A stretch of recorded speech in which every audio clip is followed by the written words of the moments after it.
Hello everyone, a very pleasant day to you. I hope your day has been going great. It's a beautiful day from First Nest News Port Harcourt. It's that time of the show, Citizens Dialogue on First Nest News Port Harcourt, where we discuss trending and interesting political topics. Joining me on set to have this conversation is King Sajalo. I remain your humble host, Becky Usoro. Thanks for staying with us.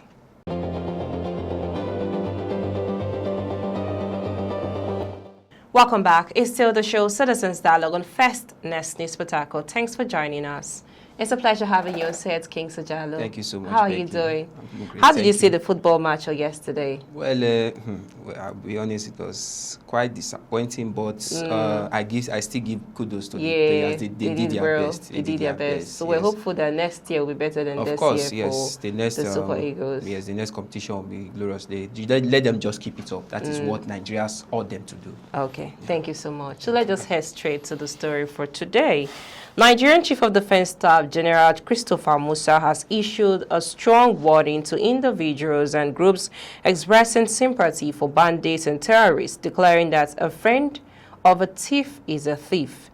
The warning is widely seen as a direct message to Islamic cleric Sheikh Ahmad Gumi and others accused of, justifying or engaging with violent criminal groups under the guise of dialogue.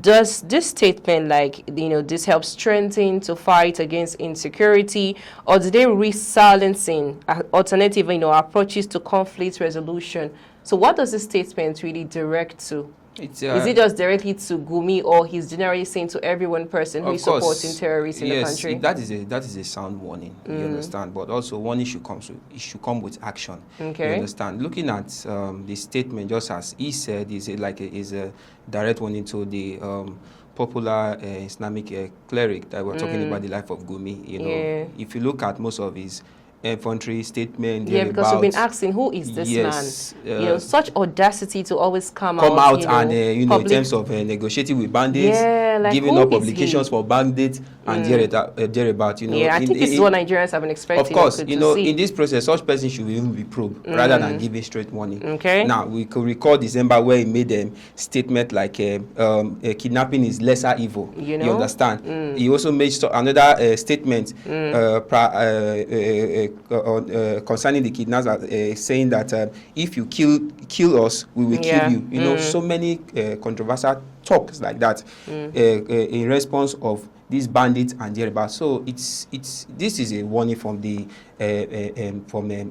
I'm talking about the Chief of Defense Staff, which is really making it a clarification to those who are, kind of sympathizing. Community leaders. Yes. Yeah. And it shouldn't just be for only the clerical leader. There are a lot of also personnel who are in the hideout as well, coming on social media, trying to proclaim themselves terrorists, trying to proclaim themselves a mandate of so and so group, and so it reflects on all these individuals. So it's not just direct to Gumi as a person. No, of course, because there are a lot of more individuals who are out there still, in this category. Okay. So finally, is this a sign that Nigerian security establishment is redefining its, relationship with non-state actors and their public defenders? It's a sign that indeed they are out to work. They are out to take actions, and if everyone is caught, will be definitely brought to book. That is just the clear sign of this statement by the Chief of Defense Staff talking about Musa. So it is now left for those supporting and thereabouts, should find their way right now before it will be too late. You understand? Because Nigeria has really had a whole lot of this menace. We've taken so many unnecessary attitude from these people, and you understand it, and which has really been breaking down the system. So the earlier the better they take their move, the better for them. Thank you so much. Let's just look up to the second story. Total inmate population in Nigeria now 81,710 according to NBS. Nigeria's correctional system is under renewed scrutiny following a new data from the National Bureau of Statistics showing that the country's total inmate population has risen to 81,710. The figures raise fresh concerns about overcrowding, prolonged detention and the slow pace of justice delivery. So the question is this: There have been efforts such as, presidential pardons and minor informs. Okay, has government made any meaningful progress in prison decongest the place because it's too crowded? When there are less infrastructure in terms of, these correctional centers, what do we expect? Okay. Whereby a particular huge number of inmates are kept in one tiny space called correctional center. So definitely, if they circulate this correctional center, definitely, though the population is there, but definitely it will become this obvious. You understand? Now, in most cases, the cause of increase of these inmates, fine, yes, criminality most times, occur, on a daily basis, especially in an economic like Nigeria. But if you look at the wrong law, if you check out those inmates, so many of them who probably might be accused, unfairly, are also thrown into that same place without no offense. So definitely, you go to the street, you see maybe just a minor, dispute between two people without no proper investigation. The security, the police force will just grab them and put them into their truck, and before you know it, they send them to Kirikiri, Kuji, or whatever prison they call it. And those people will be there until you say, okay, you start hearing news like, you don't get anybody, you get person who will come bail you, stuff like that. And those people remain there. So tell me, why would it not be an increase? You understand? Statistics made it know that Lagos has the highest, followed by Ogun State, then that of Kogi and thereabouts. Okay, so just finally, what should the government do?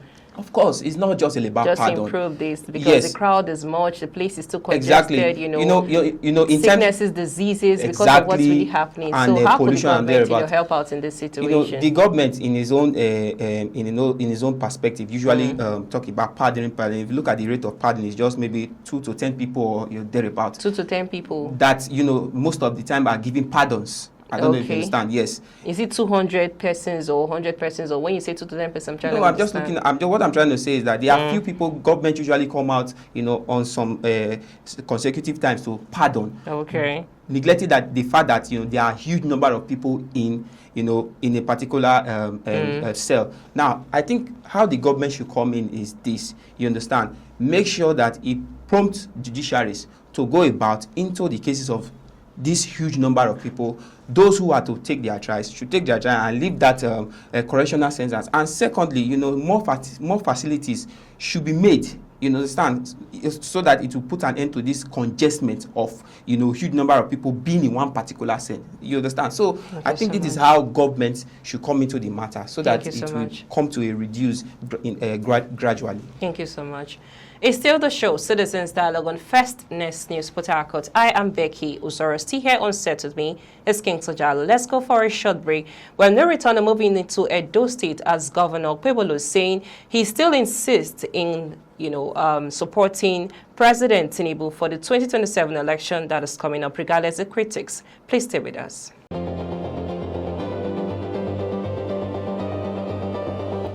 Welcome back to the show, Citizens Dialogue on First News Port Harcourt. I am Becky Usoro. Still here on set with me is King Sojalo. Thanks for joining us. Okay, Jalo, let's just use the story to wrap up for this segment. Okay. Edo State Governor Monday Kwebelo has maintained that President Bola Tinubu would win the 2027 presidential election in the state despite criticism from opposition politicians. All right. So what political message is Senator Kwebelo by declaring that Edo is for Tinubu despite mounting criticism? Is it okay for a governor to just come out and say that the state does it own for everybody to vote for APC? When a particular governor or an individual who is in a high state lacks the sense of democracy, that is what he utters from his mouth. First of all, the number one purpose why you are elected into power, into the seat, is to have it in mind that yes, you are there for the welfare of the people. Okay. You understand, to also save life and property of the people, and to cater for their well-being. You understand. So when a particular individual or a governor lacks this moral and this mindset, definitely it shows that probably you were at first not to be appointed into that seat. But nevertheless, they if you could recall some one or two crises that has been happening in the state, we ought that the governor would have brought out these measures and trying to address it and proclaiming it to the president, which he is campaigning for currently, and trying to let him know that okay, this is what my state currently is facing, rather than trying to, raise up campaign. And from the number of votes he talked about were 2.5 million.